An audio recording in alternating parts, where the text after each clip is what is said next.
बात सुना। एक दिन सुशीला के पिता पंडित गोविंद राम ने उसे बुलाने के लिए उसके ससुर के पास आदमी भेजकर कहलाया। इनके पिताजी का नाम था गोविंद राम। प्रयागराज के आसपास की प्रयागराज की घटना है। गोविंद राम जी ने सुशीला को बुलवाया। कई दिन से ससुराल में थी।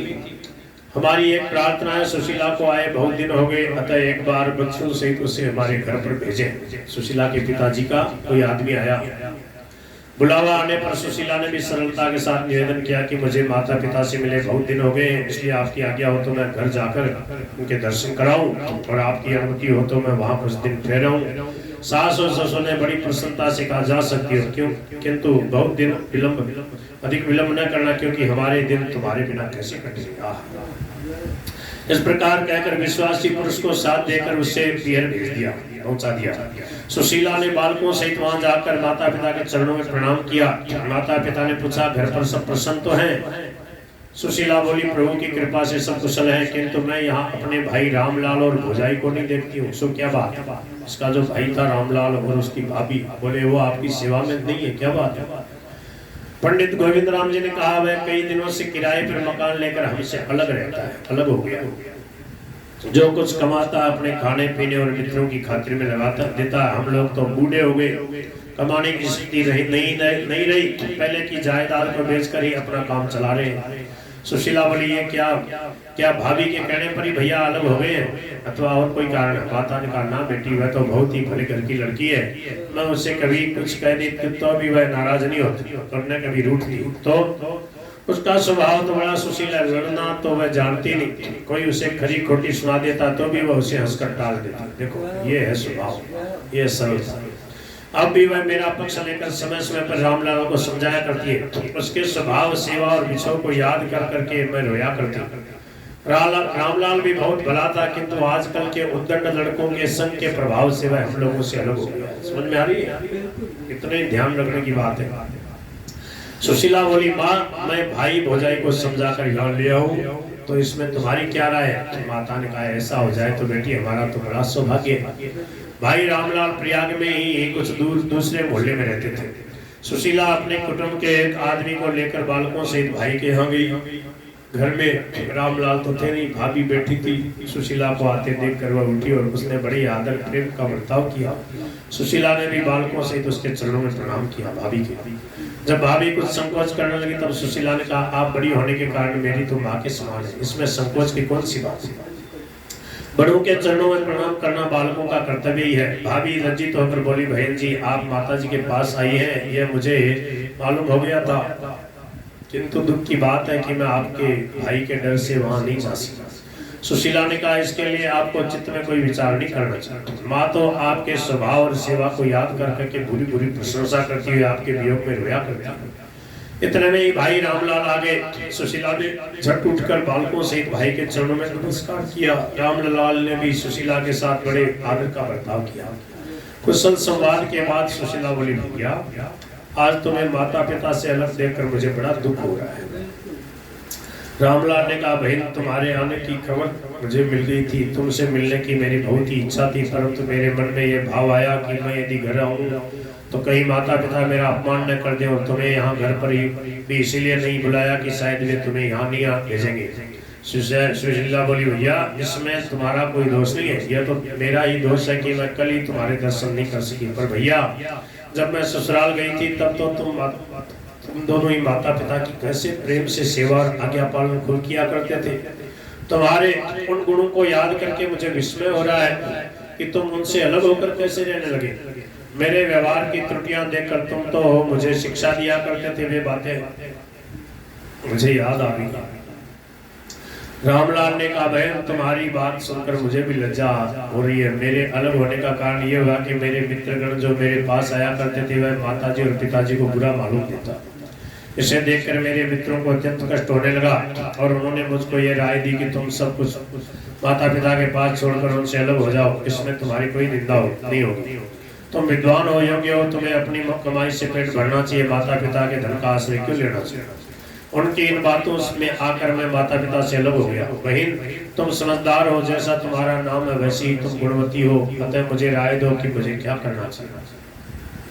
इस पर सुशीला बहुत ही कोमल और मृदुता भरे शब्दों में बोली, भैया तुम्हें मैं राय दूं, मुझ में जो कुछ अच्छापन दिखता है तो तुम्हारी शिक्षा का ही प्रभाव है। देखो बड़ों को ऐसे समझाना चाहिए। मैं कुछ कहूंगी तो आपसे सीखी हुई बात कहूंगी। मैं जब छोटी थी तभी तुम मुझे शिक्षा दिया करते थे कि सैकड़ों वर्ष भी माता पिता की सेवा करके मनुष्य उनका बदला नहीं चुका सकता। माता पिता की सेवा ही परम धर्म है और सब उपधर्म है। मनु जी ने कहा है, यम माता पितरो क्लेशम सहेते संभवेन्द्रणाम न तस्य निष्कृति शक्या कर्तुम वर्ष सतैरपि। मनुष्य की उत्पत्ति के समय जो क्लेश माता पिता सहन करते हैं उसका बदला सैकड़ों वर्षों में भी सेवा आदि करके नहीं चुकाया जा सकता। अतएव माता पिता और आचार्य इन तीनों की सेवा से ही पुरुष का सब कृत्य समाप्त हो जाता है, अर्थात उसे कुछ भी करना शेष नहीं रहता। यही साक्षात परम धर्म है। इसके अतिरिक्त अन्य सब धर्म कहे गए। कृत्यम ही पुरुषस्य समाप्यते एष धर्म पर साक्षात धर्मोन्य उच्यते। आज तुम्हें माता पिता से अलग देखकर मुझे बड़ा आश्चर्य होता है। अतः तुम्हारे मित्रों के संबंध में तो माता पिता ने जो कुछ भी कहा है तुम्हारे हित के लिए ही कहा है। जो मित्र माता पिता से दूर कर दे उनका संग कभी न करे। बोल गिरधर गोपाल की। उनका संग किस काम का? यदि तुम्हारे वे मित्र समझदार होते तो सहज ही मुक्ति के उपाय रूप परम कल्याणकारी माता पिता के सेवा कार्य से तुम्हें कभी वंचित नहीं करते। इससे तुम्हें सोचना चाहिए था कि ऐसा करके अपना मतलब गांठना चाहते थे कि तुम्हारा हित। भैया माता पिता तुम्हारे वियोग में तुम्हारे गुण और सेवा को याद करके रोया करते। संसार में तुम्हारे गुण और आचरणों की ख्याति है और अच्छे अच्छे पुरुषों के हृदयों पर तुम्हारा अच्छा प्रभाव अंकित है। तुम माता पिता से अलग होकर रहते हो, इससे उन सज्जनों पर कैसा बुरा असर होगा और वे सब तुम्हारी निंदा अपमान करेंगे, तब उससे तुम कैसे सहन करोगे? माता पिता की संपत्ति से तुम्हें संकोच और घृणा क्यों होनी चाहिए? माता पिता से हम लोग कैसे छूट सकते हैं? हम लोगों के शरीर में भी तो जो कुछ है सब माता पिता का ही है। मेरी तो राय है कि उनके चरणों में जाकर उनसे क्षमा प्रार्थना करनी चाहिए। इसमें विलंब करना उचित नहीं। माता पिता की कोई गलती भी हो गई हो तो बड़ों की गलती कभी माननी भी नहीं चाहिए। इतने में भाभी बोल उठी, बहन जी मुझे तो सास ससुर से अलग रहने में न तो कोई सुख है न मेरा मन ही लगता है। समय समय पर मैं इनसे प्रार्थना भी करती हूँ पर पता नहीं विधाता ने मुझे उनकी सेवा से क्यों वंचित रख छोड़ा। रामलाल बोले, बहन माता पिता के बिना बुलाए और बिना उनकी सम्मति लिए जाने में लज्जा होती है, कहीं वे मेरा अपमान तो नहीं कर देंगे। सुशीला ने कहा, भैया उनकी तो सम्मति ही है, वे तो तुम्हारे वियोग में रोते हैं, उनके पास जाने में लज्जा किस बात की? मेरी समझ में तो वे तुम्हारे जाने से बहुत प्रसन्न होंगे और माता पिता के पास जाने से अपमान की कौन सी बात? उनके द्वारा किया हुआ अपमान भी तो मान से बढ़कर है। बोल गिरधर गोपाल की। जब मनुष्य गुरुजनों की कठोर शब्दों से युक्त वाणी द्वारा अपमानित किए जाते हैं तभी महत्व को प्राप्त होते हैं, अन्यथा नहीं। जैसे कि अच्छी श्रेणी के रत्न भी जब तक शान पर घिसकर उज्जवल नहीं किए जाते तब तक राजाओं के मुकुटों में नहीं मढ़े जाते।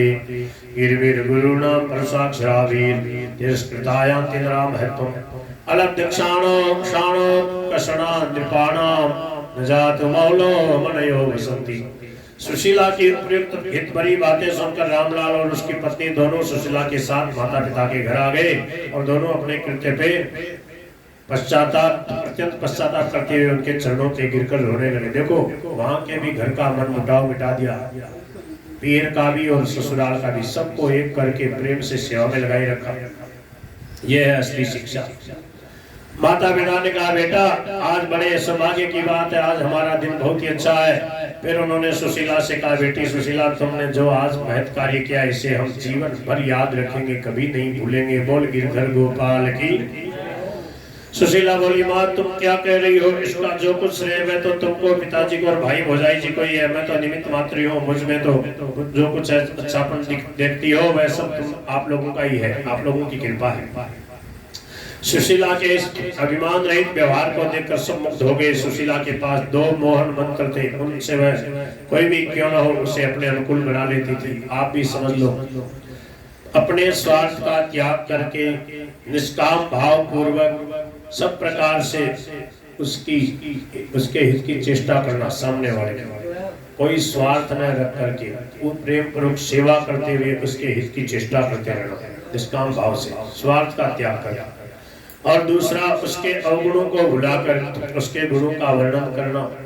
इन्हीं से उसने अपने भाई के हृदय को भी पलट दिया। सामने वाले के कभी दोष नहीं देखना, उनकी निंदा नहीं करना, हित कर हित चाहना, अपना कोई स्वार्थ नहीं रखना और सदा सबका सम्मान करना, इससे सब अपने हो जाते हैं।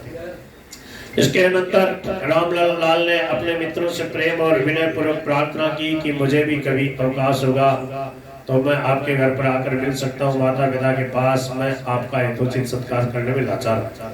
सुशीला पिता के घर पर कुछ दिनों तक रही, परंतु ससुराल में अपने प्रति होने वाले अत्याचार को लेकर किसी को भी कभी कोई निंदा चुगली नहीं की। समझ में आ रही है आपको? अपने ससुराल की कोई भी बात जाके माता पिता को नहीं बताना कि मेरे से ऐसा बर्ताव हुआ तो लड़ाई हो जाएगी। नहीं, कभी नहीं। बोले बहुत अच्छे, बहुत बढ़िया है, बहुत अच्छे, सदा उनकी बड़ाई करें। माता पिता और भाई भौजाई उसे खाने पीने पहनने के लिए अनेक पदार्थ देते और उनके आग्रह करने पर भी वह नहीं लेती। यदि कभी उनके संतोष के लिए यत्किंचित ले भी लेती तो अनासक्त भाव से लेती। उनकी उसके उन पदार्थों के प्रति किंचित भी आसक्ति या लोलुपता नहीं थी। उसका व्यवहार भी बड़ा त्याग में और प्रशंसनीय था। तदनंतर ससुराल से आग्रह पूर्वक बुलावा आने पर माता को विनय और प्रेम से समझाकर वियोग के दुख को प्रकट करती हुई सुशीला विश्वासी पुरुष के साथ अपने ससुराल चली गई। आई सुशीला को घर में आए देखकर ससुराल के सभी लोग बड़े आनंदित हुए। अब सुशीला के चरित्र का